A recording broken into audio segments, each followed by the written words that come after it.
Hello, my beloved. How are you doing today? How is your world doing?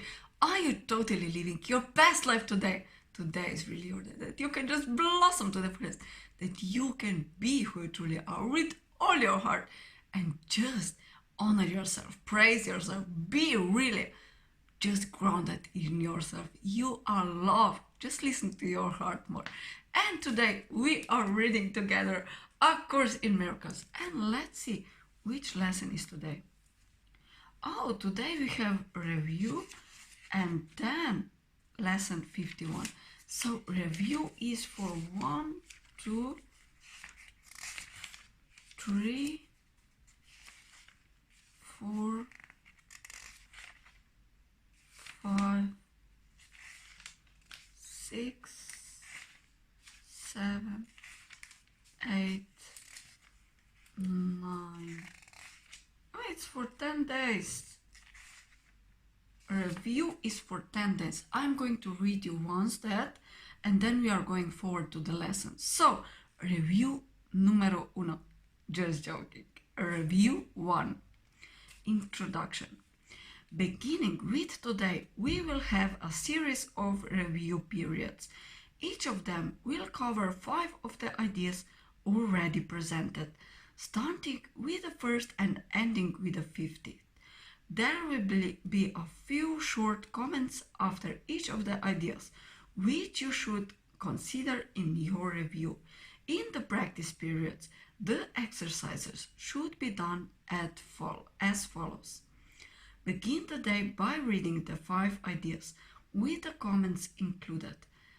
Thereafter, it's not necessary to follow any particular order in considering them.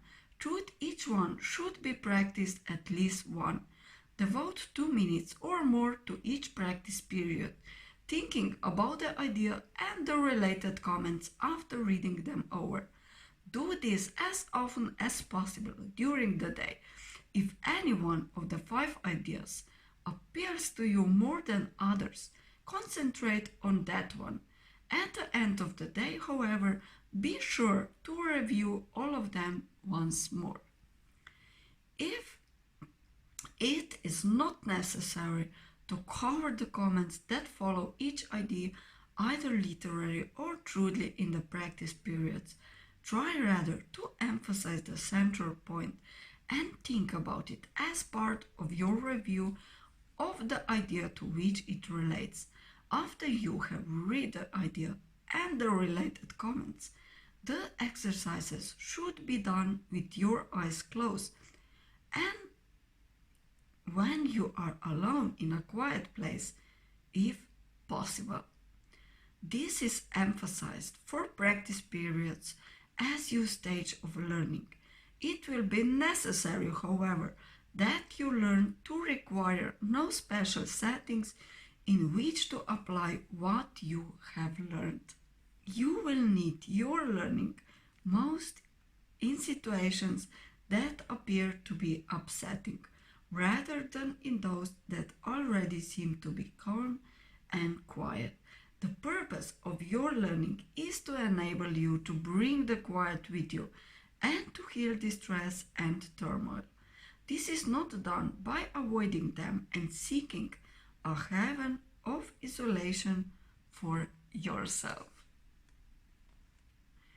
You will yet learn that practice is part of you and requires only that you be there to embrace any situation in which you are. And finally, you will learn that there is no limit to where you are, so that your peace is everywhere as you are. You will note that for review purposes, some of the ideas are not given in quite their original form. Use them as they are given here. It is not necessary to return to the original statements, nor to apply the ideas as was suggested then. We are now emphasizing the relationship among the first 50 of the ideas we have covered, and then cohesiveness of the thought system to which they are leading you. Lesson 51. The review for today covers the following ideas. First, nothing I see means anything. The reason this is so is that I see nothing, and nothing has no meaning. It is necessary that I recognize this, that I might learn to see. What I think I see now is taking the place of vision. I must let it go by realizing it has no meaning, so that vision may take its place. Second, I have given what I see all the meaning it has for me. I have judged everything I look upon, and it is this and only this I see. This is not vision. It is merely an illusion of reality, because my judgments have been made quite apart from reality. I am willing to recognize that lack of validity in my judgments because I want to see. My judgments have hurt me, and I do not want to see according to them. Third, I do not understand anything I see. How could I understand what I see when I have judged it amiss? What I see is the projection of my own efforts of thought. I do not understand what I see because it is not understandable. There is no sense of trying to understand it, but there is every reason to let it go and make room for what I can be seen and understood and loved. I can exchange what I see now for this merely by being willingly to do so. It's not this a better choice than the one I made before. Fourth, these thoughts do not mean anything. These thoughts of which I am aware do not mean anything because I am trying to think without God. What I call my thoughts are not my real thoughts. My real thoughts are the thoughts I think with God. I am not aware of them because I have made my thoughts to take their place. I am willing to recognize that my thoughts do not mean anything and to let them go. I choose to have them be replaced by what they were intended to replace. My thoughts are meaningless, but all creation lies in the thoughts I think with God. Fifth, I am never upset for the reason I think.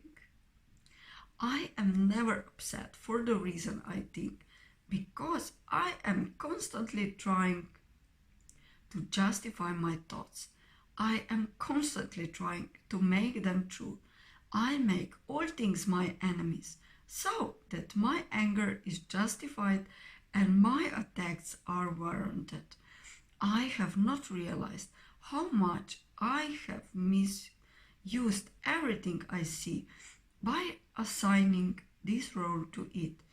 I have done this to refend a thought system that has hurt me and that I no longer want. I am willing to let it go. So that was the lesson 51. Have a beautiful day. Enjoy really who you are with all your heart. Blossom. Follow your bliss. As Joseph Campbell said, follow your heart and just do what really makes you happy. And listen to your heart. Bye.